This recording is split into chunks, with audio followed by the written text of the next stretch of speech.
Oi gente, tudo bom com vocês? Meu nome é Larissa e esse é o podcast Filme da Semana. Essa semana eu não vou falar de filmes nem de cinema, vou falar de livros, porque eu tenho lido muito bem nesse glorioso ano de 2025, então eu já acumulei livros suficientes para fazer mais uma atualização de leituras. Eu vou falar aqui hoje de 4 livros, eu vou falar na ordem que eu li eles, então não é um ranking nem nada disso. Mesmo assim, o primeiro livro que eu vou falar é o que eu gostei menos, o segundo é o que eu gostei mais, e aí os outros 2 estão no meio do caminho. Porém, nenhum desses livros destronou A Casa dos Espíritos, que foi o primeiro livro que eu li no ano, e até agora o melhor é a régua com a qual eu meço tudo que eu leio. Mas sem muito mais delongas, vamos lá. O primeiro livro é Os Imortalistas, da Chloe Benjamin. É um livro norte-americano, uma autora norte-americana. Foi publicado pela primeira vez em 2018. Chegou pouco tempo depois aqui no Brasil. É um livro que eu ouvi falar uma ou outra coisa boa dele. Eu acho que ele foi um certo destaque nas book rates. Eu comprei porque eu achei a capa bonita e foi por isso. Tava barato, achei a capa bonita, li a sinopse e achei interessante. Só que eu não gostei muito. O livro, ele fala sobre 4 irmãos, que eles são crianças nos anos 60 em Nova York, e eles ouvem falar que tem uma vidente ali no bairro, uma mulher nova, que ela vai contar pra eles a data que eles vão morrer. E aí criança, né, todo aquele negócio de ficar curioso e tal, apesar que os mais velhos, eles ficam meio assim, porque dentro dos irmãos tem meio que 2 grupos, né, tem os 2 mais velhos, que é um menino e uma menina, que eles têm aí seus 13, 14 anos, e tem os mais novos, que também é um menino e uma menina, que eles devem ter aí na faixa dos 7, 8 anos, né? Então, meio que tem essas 2 duplinhas, assim. As crianças mais novas estão muito animados, muito fascinados com esse poder que elas podem ter, enquanto que os mais velhos estão um pouquinho mais com o pé atrás, tipo, um pouquinho mais céticos. Mas eles acabam indo ver essa mulher, e ela fala uma data pra cada um deles, assim. É uma situação toda meio esquisita, é uma hora que o livro ele flerta um pouco com o realismo mágico, ele flerta em vários momentos com o realismo mágico, mas eu tinha acabado de ler A Casa dos Espíritos e assim, ninguém faz realismo mágico igual os latino-americanos. Então ler esse livro logo em sequência fez ele ser ainda pior do que eu acho que ele é. Eu acho que ele tem uma escrita muito ruim. Eu sentia erros de continuidade, assim, sabe? Eu não sei exatamente se eram erros de continuidade ou se às vezes a autora queria fazer uma frase tão legal e tão longa que ela me perdia o sentido. Era uma frase tão comprida que ela meio que perdia o sentido no meio dela. E quando você parava pra ler ela inteira, você ficava meio tipo, isso aqui não faz muito sentido. Tá, ok, ela tentou ser bonita, ela tentou ser meio lírica, assim, mas, nossa, eu não achei que foi muito eficiente. Só que assim, a premissa da história foi boa o suficiente pra eu começar a ler e começar a me interessar, porque aí tem esse começo dos 4 irmãos juntos, e depois o livro se divide em partes, cada parte focada em um irmão, e tá mais ou menos na ordem que eles vão morrendo, porque de fato eles morrem na data que a vidente falou, mas a gente não sabe que data é essa. Mas aí alguns eles abraçam esse destino, outros eles lutam contra isso. Isso acaba se refletindo no jeito que eles vivem, no jeito que eles escolhem viver, em algumas mudanças que eles fazem na vida deles, que também bota esse negócio na sua cabeça. Tipo, se você souber quando você vai morrer, você vai viver sua vida do jeito que você iria viver normalmente, ou você faria mudanças? Se você descobrisse que a data tá muito perto, você ia aproveitar mais a vida, deixar de fazer algumas obrigações porque você sabe que seu tempo tá acabando mesmo, ou você vai lutar contra isso. Tem essas questões que são interessantes, mas, novamente, eu acho que se perde um pouco. Na verdade, eu tava gostando do livro até o primeiro irmão que morre. E aí, o jeito que essa pessoa morreu, eu fiquei, eu não acredito nisso. Inclusive, alguns alertas de gatilho aí, alertas de gatilho pra saúde mental, pra algumas coisas. Eu achei tão esquisito, tão, sei lá, abrupto o fim que essa pessoa tomou, que eu fiquei, ok, tá bom. E aí, todo o resto, eu ficava meio desgostosa. Quer dizer, minto, não foi o primeiro irmão, não. É o segundo. O segundo que eu fiquei mais assim. O primeiro eu achei um pouco clichê, confesso, mas beleza, toquei o livro. Aí, na segunda morte, eu fiquei, não acredito. E aí depois eu não me importava mais tanto com os irmãos que sobraram pra continuar o livro, mas continuei porque flui fácil, a letra do livro era bem grande, então você tinha aquela impressão que você lia muito, mesmo em pouco tempo, que você parou ali pra sentar pra ler. Então eu acabei lendo relativamente rápido, mas assim, na metade dele eu já tava empurrando com a barriga. Eu já falei, nossa, não tô gostando desse livro, eu só vou terminar pra concluir. E aí concluiu e eu fiquei, tá bom então. Esse é um livro que a parte do realismo fantástico, ele vai puxar um pouco pra parte da religião.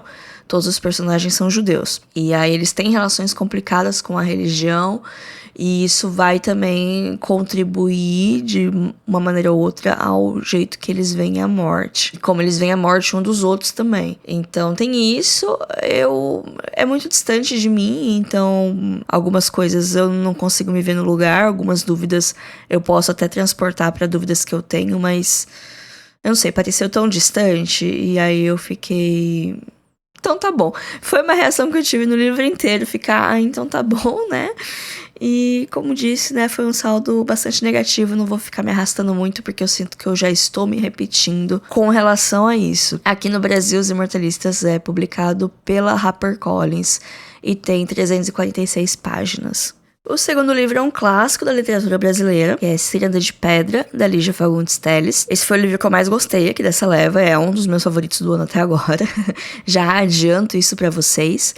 E ele é o primeiro romance da Lígia Fagundes Telles. Quando eu falo romance, é muito mais na estrutura do livro do que ele ser uma história de amor, que ele não é exatamente uma história de amor. Ele foi publicado em 1954 e ele é contemporâneo, ele acontece na época que ele foi escrito. E a gente vai acompanhar a Virgínia, que ela tá numa situação complicada. Ela é uma criança no começo do livro. Os pais dela acabaram de se separar e ela tá vivendo com a mãe. E as irmãs dela mais velhas ficaram com o pai. E a mãe tá com o amante, né? Ela separou do pai pra ficar com o amante. E ela é uma mulher muito doente. Ela é uma mulher muito mentalmente instável. E a Virgínia tá muito perdida, porque ela tem uns 8, 9, 10 anos. Não fica muito claro a idade que ela tem. Eu não lembro se é citado. Mas ela é muito nova ainda, ela tá começando a compreender o mundo ao redor dela. Então, a primeira parte do livro, quando ela é criança, tem um caráter quase que experimental, quase assim de fluxo de consciência, que essa criança ela vai descrevendo como são as coisas ao redor dela e como que é a relação dela com a mãe dela, como que é a relação dela com esse padrasto dela, o que ela pensa das irmãs. Então, parece quase um fluxo de consciência. Não é muito fácil, mas é muito curioso, é muito bonito e melancólico, extremamente melancólico. Até porque a mãe da Virgínia, a Laura, ela claramente tem alguma doença, só que era nos anos 50, não existiam diagnósticos, era histeria. Mas você vê que a mãe, ela se preocupa com a filha dela e se preocupa com a situação que ela se encontra, ela tem consciência que não é das melhores situações. O amante dela, que é um médico, também tem consciência de que as coisas não estão acontecendo do melhor jeito possível. Então é um lar muito melancólico esse, e que a Virgínia tá tentando entender como é a vida, quem é ela, o que tudo isso significa. Então essa é a primeira parte do livro. Aí acontece algo bem forte, bem impactante na vida de todo mundo ali. E aí vai pra segunda parte do livro, que é a Virgínia já adulta. E ela volta, né, que ela vai pro internato, fica uns anos fora estudando. Sai de casa menina, volta de casa mulher. E aí ela precisa se encaixar num círculo social completamente fechado, que já na primeira parte ela fala das irmãs dela, aí tem uns amigos das irmãs dela, tem os vizinhos, tem um pessoal que frequenta a casa, tem um círculo de amizades ali, e ela sempre sente que ela não consegue entrar, por isso que é a ciranda de pedra do título. Tanto que tem um momento que isso é ilustrado, porque o jardim da mansão do pai dela é um lugar onde muita coisa acontece, é um lugar bem importante, assim, do livro. E esse jardim tem umas estátuas de pedras, de uns gnomos, que eles estão meio que em círculo, e a Virgínia brinca na cabeça dela, né, que são as irmãs e esses amigos, que eles estão nesse círculo, e ela não consegue entrar. Ela tenta dar a mão para as estátuas, mas não tem espaço para ela entrar ali. É que nesse círculo social do pessoal mais velho, que existe uma diferença de idade aí, não é muito grande. Depois que eles ficam adultos, essa diferença de idade, ela acaba, né? Mas quando ela é criança, quando ela tem 10 anos e as irmãs dela têm 14, 15, é uma grande diferença. E daí a segunda parte do livro vai explorar ela voltando adulta, não tendo mais essa diferença de idade, e tentando se encaixar nesse círculo e vendo que uma coisa que ela queria com tanto fervor quando ela era criança, que era pertencer, ser aceita, ter amigos, talvez não fosse uma coisa assim tão boa quanto ela esperava. Porque aí ela se mexe numa trama rocambolesca, novelesca, assim. E na segunda parte do livro, as coisas, elas viram um outro rolê. Tem todo o caráter experimental da primeira parte. E a segunda parte é um grande novelão, assim, mas que também é, de certa forma, um retrato da sociedade, uma crítica a algumas situações da sociedade. Eu confesso que eu não esperava o nível de escândalos e coisas encobertas que acontecem nessa micro-sociedade de, sei lá, 6, 7 pessoas. Tem gente que diz que se ama, mas na verdade se odeia. Tem gente que fala que se odeia, mas se ama. Tem uma lésbica que é uma diva. E ela só está lá pra ver o mundo pegar fogo. Enfim, é um grupo de personagens muito peculiar e a Virginia tentando entender e pensando o quanto ela se anula para pertencer ali, o quanto ela faz muitas reflexões sobre esse tipo de coisa e você lendo, você faz muitas reflexões também. Eu gostei muito do livro, eu gostei muito da escrita da Lígia Fagundes Telles, foi meu primeiro contato com ela. Não é um texto fácil. Não é um livro fácil de ler, principalmente o começo dele, ele é todo meio enrolado. Mas, assim, conforme você vai avançando e conforme você vai compreendendo e fazendo sentido daquilo, é bem recompensador, sabe? Esse livro virou novela 2 vezes. Uma vez nos anos 80, outra vez no começo dos anos 2000. Eu tive curiosidade de ir atrás de uma coisa ou outra, mas parece que foram feitas muitas mudanças, né? Pra ficar uma coisa um pouco mais amigável, né, pra mídia de novela, porque por mais que a segunda parte tenha muitos elementos, assim, melodramáticos, a primeira parte não tem. E aí, eles fizeram algumas adaptações, eu fiquei meio assim, né? Mas eu só vi uns pedaços soltos no YouTube e foi isso. Estrada de Pedra é um daqueles livros que ele é curto, mas ele não é exatamente fácil nem rápido de ler. Ele vai te tomar um tempinho aí, você vai ler um capítulo, você vai ficar um pouco cansado, vai pensar nesse capítulo, então não vai ser uma coisa que você vai devorar, assim, capítulo atrás de capítulo. Vai ser uma coisa um pouco mais lenta. Mas eu gostei bastante, assim. Eu ouvi parte dele... Não vou nem dizer que foi audiobook. Eu procurei no YouTube. Eu achei um vídeo de uma pessoa lendo o livro. Acabei lendo, entre aspas, muitas partes dele. Ouvindo, né, esse áudio. Porque era uma leitura de clube do livro. Então eu tinha um tempo limitado pra ler. E foi bem numa época bem caótica que eu não tava tendo tempo pra ler e sentar e me concentrar. Então eu ouvi bastante. E teve vários momentos que eu ouvi e li. E eu nunca tinha feito isso, eu achei uma experiência bem imersiva, assim. Tem uns 2 capítulos que eu fiz isso, que eles estão bem gravados na minha cabeça, que são capítulos meio chave, assim. Enfim, eu recomendo demais esse livro, mas tem algumas ressalvas. Se você é um leitor mais iniciante, não sei se é tão bom, assim, já mergulhar de cabeça. Se você tá aí na estrada já faz um tempo, já tá acostumado com uma escrita um pouco mais... Não vou dizer floreada, mas sei lá, você tá acostumado... Você já leu alguns contemporâneos nacionais, sabe que tem esse negócio que não é tão direto ao ponto, que faz umas voltas até chegar no caminho e faz umas comparações e tem uns fluxos de pensamento. Se você já leu alguma coisa assim, já tá mais acostumado, só vai, porque eu tô muito encantada com a escrita da Lígia Fagundes Telles. Tanto que o próximo livro também é dela. Mas só pra encerrar aqui, Estrada de Pedra tem 224 páginas e é publicado aqui no Brasil pela Companhia das Letras. A Lígia faleceu faz pouco tempo, ela viveu mais de 100 anos. É muito curioso, porque ela mentia a idade dela. Por muito tempo ela mentiu a idade dela, então quando ela faleceu, o obituário de vários lugares coloca que ela tinha 95 anos, mas na verdade ela tinha mais de 100. Ela viveu acho que 104 anos, 102 anos, ela viveu muito tempo e por alguns anos aí ela se fingiu ser mais nova do que ela realmente era. É uma diva. Lígia Fagundes Telles é uma diva. Quanto mais eu vou atrás de coisas da história dela e de anedotas da vida dela e da relação dela com outros escritores, mais eu admiro ela. Então vamos para o próximo livro que eu li, que também é de Lígia, que é Antes do Baile Verde. Esse é uma coletânea de contos, tem 19 contos, se não me engano, incluindo o conto título, que é o Antes do Baile Verde. Esse é um livro que ele já passou por várias revisões da própria autora, porque tem uma curiosidade sobre a Lígia. Ela sempre foi muito crítica de tudo que ela fez. Ela começou a escrever muito jovem e ela já começou a escrever várias coisas quando ela tinha 15, 20 anos, e esses textos, eles são praticamente impossíveis de achar. Ela chegou a publicar algumas coisas quando ela tinha essa idade, mas ela dedicou a vida dela a destruir essas cópias, que ela falou, não, ninguém tá interessado aqui em surtos de uma adolescente, vamos ler umas coisas mais maduras. Esse livro que eu escrevi agora, ele tá bom. O que eu escrevi 20 anos atrás não era bom, não. Então, ela fazia muito isso com o próprio trabalho. Quando ela não gostava, quando ela encucava que ela não queria mais aquele livro, ela ia atrás e destruía as cópias. Alguns livros de conto passaram por várias revisões de mudar os contos que estão nele, a ordem nele, porque num bom livro de contos, tudo isso é pensado, né? No tamanho dos contos, na união temática entre eles para estar ali naquele livro, na ordem que você vai ler eles.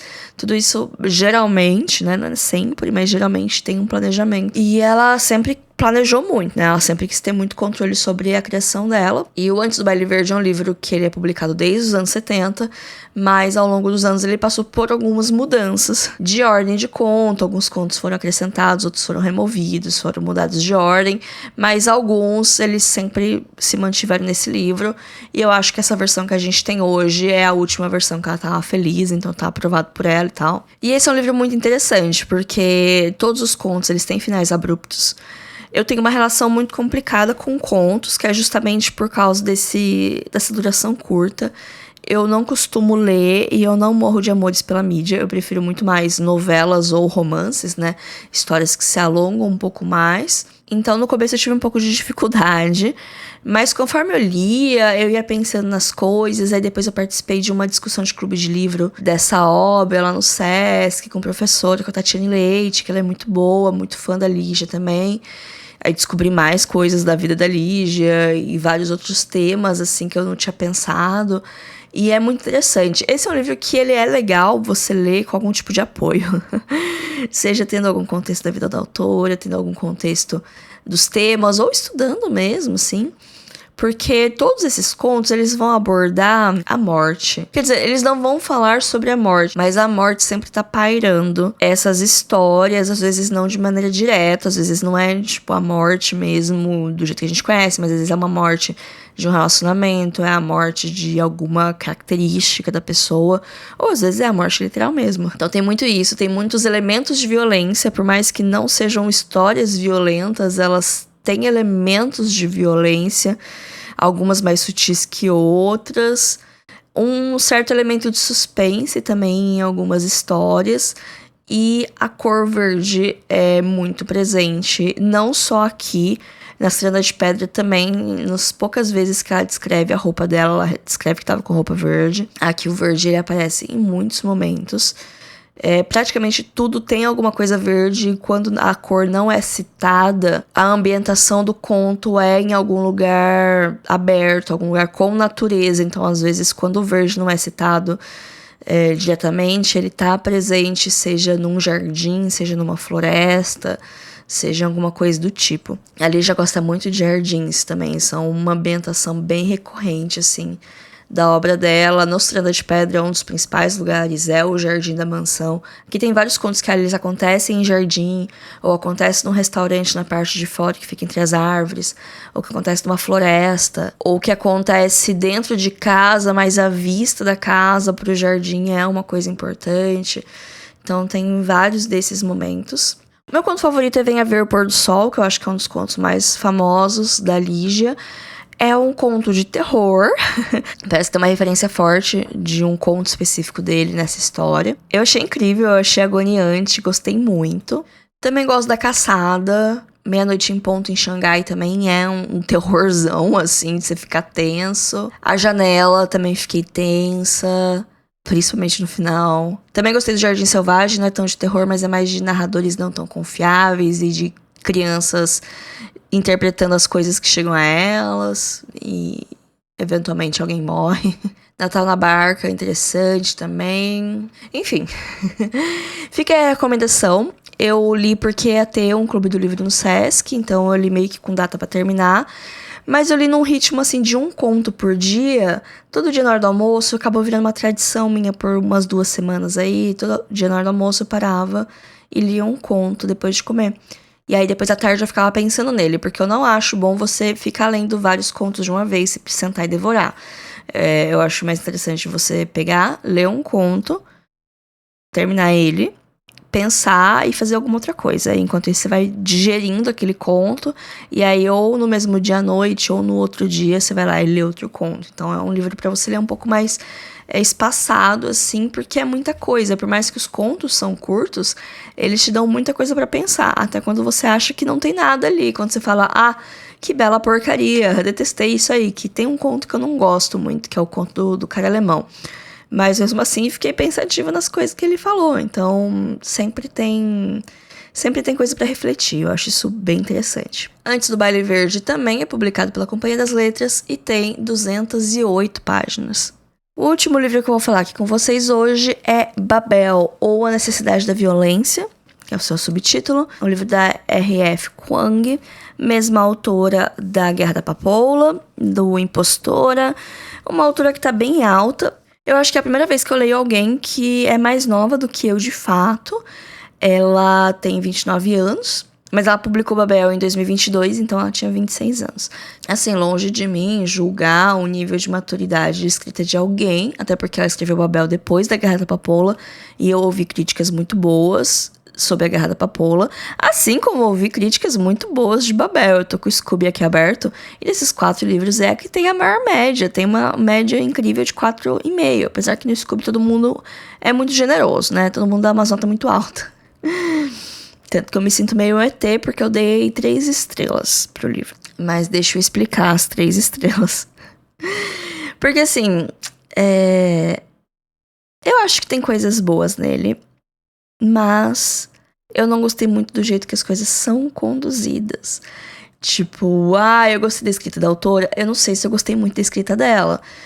Porque assim, eu abria pra ler e os capítulos são todos muito longos. Eu li no Kindle, eu abria lá, o capítulo vai ter meia hora. Eu ficava, meia hora. Mas eu sentava e eu lia e eu não percebia tanto o tempo passar. Eu lia tranquilo essa meia hora. Mas eu ficava irritada porque ela se repete muito, e eu detesto quando as coisas se repetem demais. Mas vamos começar pelo começo, sobre o que é Babel. A gente tá numa realidade paralela, que é basicamente o nosso mundo com algumas coisas diferentes. Então, funciona como uma fantasia urbana, uma baixa fantasia, assim. Inclusive, o livro abre com ela dando meio que um contexto da onde que ela partiu com a inspiração dela, e de que ela tomou algumas liberdades, assim, na linha do tempo, para que casassem umas coisas com a história, que eu achei que não precisava, porque a partir do momento que a gente parte do princípio que esse não é o nosso mundo, esse é um mundo fantástico, a gente não precisa se relacionar tanto com o mundo real. Tipo, tudo bem se essa invenção aconteceu 5 anos antes ou 10 anos depois, só pra fazer sentido pra história. Tipo, essa não é a nossa realidade, isso é uma realidade paralela. Mas tudo bem. O fato é que eu já comecei assim, com a energia lá em cima, assim, um pouco tipo, nossa, por que ela tá fazendo isso, né? Parecia um pouco na defensiva demais, aí eu fiquei, ok. Aí a gente tá nessa realidade paralela, a gente tá no século XIX, no começo do século XIX, né, final da década de 20, começo da década de 30.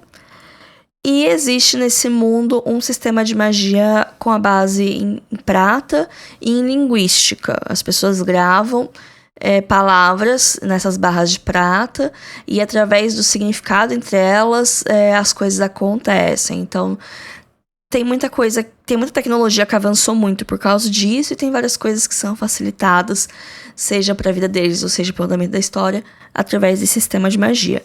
Quem faz isso são os tradutores, que eles trabalham, né, eles são formados, depois trabalham numa torre que chama Babel. Que engraçado, né, fazer uma torre, chamar de Babel e ter relação com línguas. Será que isso vai dar certo? Qual que é a relação com a torre bíblica? Sei lá, né, gente? Eu acho que tem alguns nomes que eles carregam um peso muito grande. Tipo, ter um filho chamado de Édipo. Mas enfim, quem sou eu pra julgar a decisão dos outros, né? Então tem essa academia de tradução. Eles são muito exigentes. E eles, assim, por mais que seja a Inglaterra no século XIX, por mais que eles carreguem vários estigmas e preconceitos com qualquer pessoa que não seja um inglês branco de olho azul, eles entendem que é bom diversificar as línguas que são faladas, porque quanto mais gente de línguas diferentes, mais estudos são feitos e aí isso evolui o negócio da prata. Então esse é o contexto desse mundo. E a gente acompanha o Robin, que ele é um menino órfão de Cantão, na China, que ele acabou de perder a família inteira dele por uma doença, assim, tá rolando. Ele tem uma infância muito pobre, apesar de que, aparentemente, a vida dele não era tão difícil assim. A família dele tinha uma vida confortável, mas aí algum tio dele perdeu toda a fortuna por causa do ópio, e aí eles tiveram que se mudar, e aí ele teve uma vida muito difícil por causa disso. Mas, mesmo assim, ele tinha uma professora de inglês lá o tempo todo morando com ele.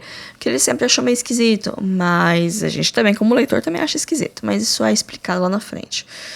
E aí, quando ele tá nessa situação desoladora, né, aparece um cara, um inglês lá, o professor Lovell, e ele resgata esse menino, leva pra morar com ele e começa a investir na educação dele, responde algumas perguntas, assim. Aparentemente, ele tava de olho nesse menino, foi ele que mandou a professora, porque ele queria uma pessoa que fosse fluente em chinês e fosse fluente em inglês também, que aí depois ele ia lapidar e dar uma vida boa, tirar da vida ruim, dar uma vida boa, e aí com isso essa pessoa ia querer ir pra academia de tradução, estudar e ser um pupilo dele, né, que ele é um professor de línguas chinesas e tal. Então tem esse começo que é um pouquinho, muitas coisas acontecendo, mas aí o Robin cresce nesse contexto, né, que ele parece não ter autonomia de nada, e aí ele vai pra Babel. E aí, por um tempo, parece que tudo é maravilhoso. Parece que lá é onde ele pertence e tal. Ele faz amigos com outras pessoas. Tem mais 3 jovens na turma dele. Tem um indiano. Tem uma menina francesa que ela vem das colônias, né? Então ela é negra. E tem uma outra menina que ela é inglesa, mas que ela fala várias línguas europeias, né? Fala alemão, fala francês e tal. Porque esse é um ponto, né? Todo mundo ali tem que ser muitos poliglotas, né? E aí eles se tornam amigos. E boa parte do livro vai falar sobre os estudos deles. E aí como que essa magia acontece, qual que é o impacto dessa magia nesse mundo. Até que algumas coisas vão acontecendo. Algumas coisas começam a ser contestadas. Tem todo um rolê do tipo, eles tiram a gente do nosso país pra vir aqui. Porque, tipo, a gente é meio valioso pra eles, mas eles não podem deixar a gente acreditar que a gente é tão valioso assim. Então eles meio que fazem, não, esse aqui é o único jeito de você ser alguém na vida. Esse aqui é o único jeito de você prosperar e tal. Então botar aquele peso muito individual de coisas que não deveriam ser tão individualizadas assim. Tem isso, tem várias críticas interessantes no livro.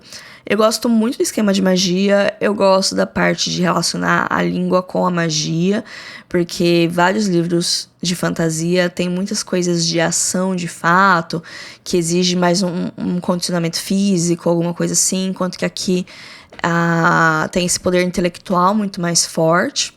Então isso é interessante. A parte dos comentários sobre colonização são interessantes. Só que o que eu sinto é que a autora tem muito medo de não ser interpretada corretamente. Então, ela se repete muito, tipo, acontece um negócio, e assim, se você já tá prestando atenção, você já meio que sacou o que aquilo significa.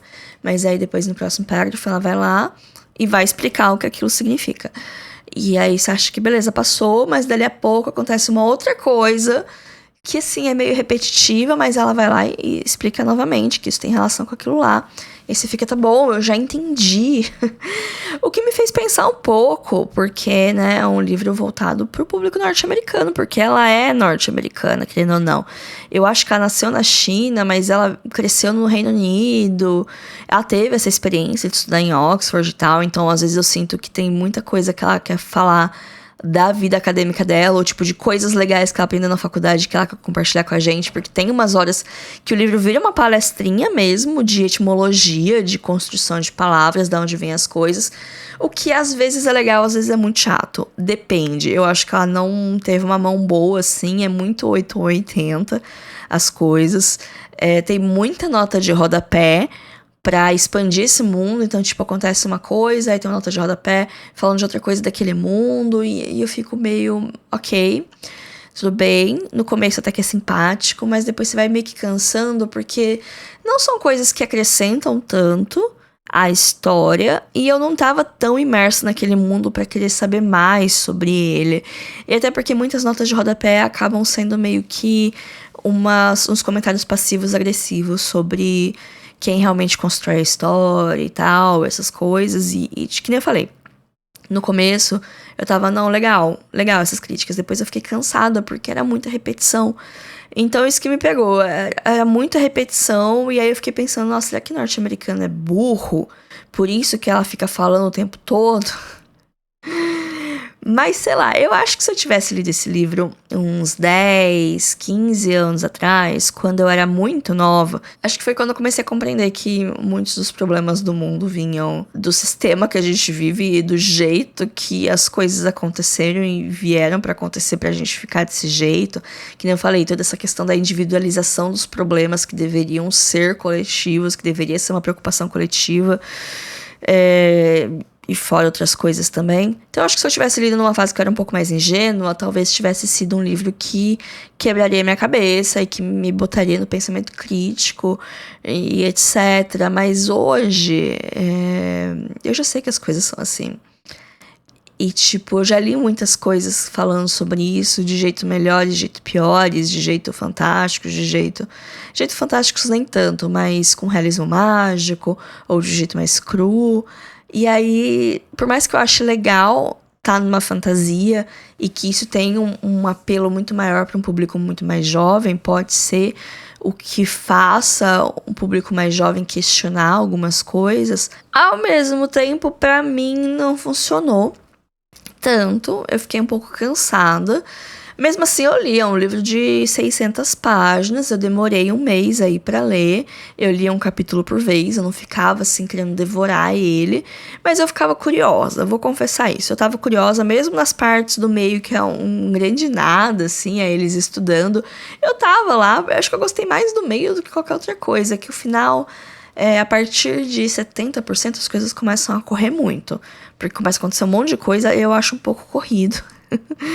Confesso, eu não pensei muito ainda no final, porque ele termina de um jeito assim que eu fiquei ok.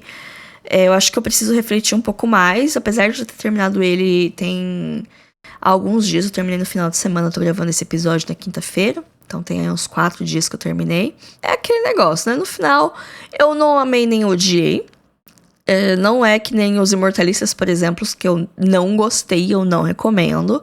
Babel eu recomendo com várias ressalvas. Se você é jovem, talvez você goste. Não é questão de juventude, não é uma questão de idade, é muito mais uma questão de estado de espírito, eu acho. Eu tive essa relação conturbada, assim. Teve momentos que eu tava interessada, teve momentos que eu tava entretida, teve momentos que eu queria saber mais, conhecer. Eu não queria conhecer mais aquele mundo, mas eu queria saber mais daquela magia e tal.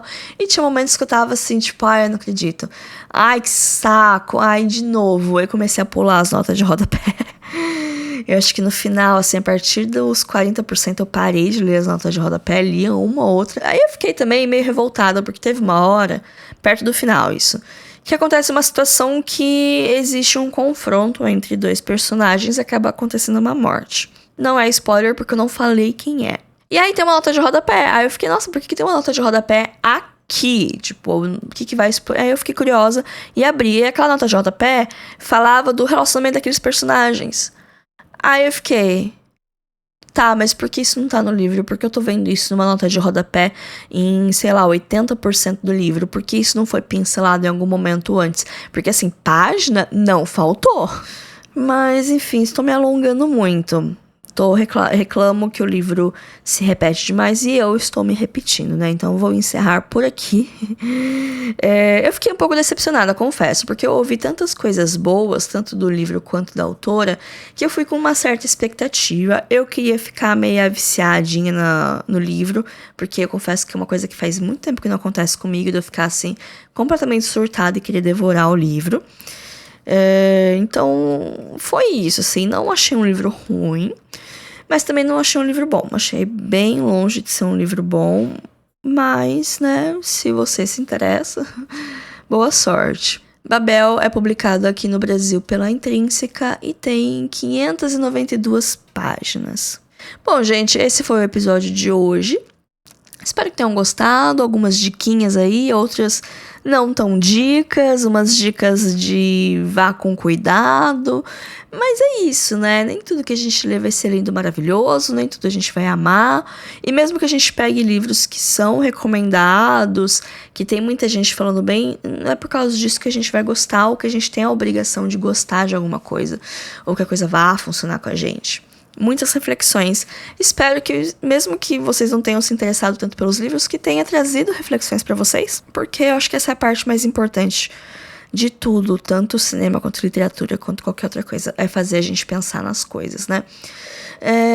Me sigam no Instagram, @filme.a.semana, tô no Blue Sky, @lalariland, e também tem um e-mail para contato, que é o podcast filmedasemana@gmail.com. Esse e-mail é uma chave Pix, caso queira fazer alguma contribuição com o meu trabalho, me pagar um cafezinho, ficarei muito feliz. E por hoje é só, até semana que vem. Fiquem bem. Tchau, tchau.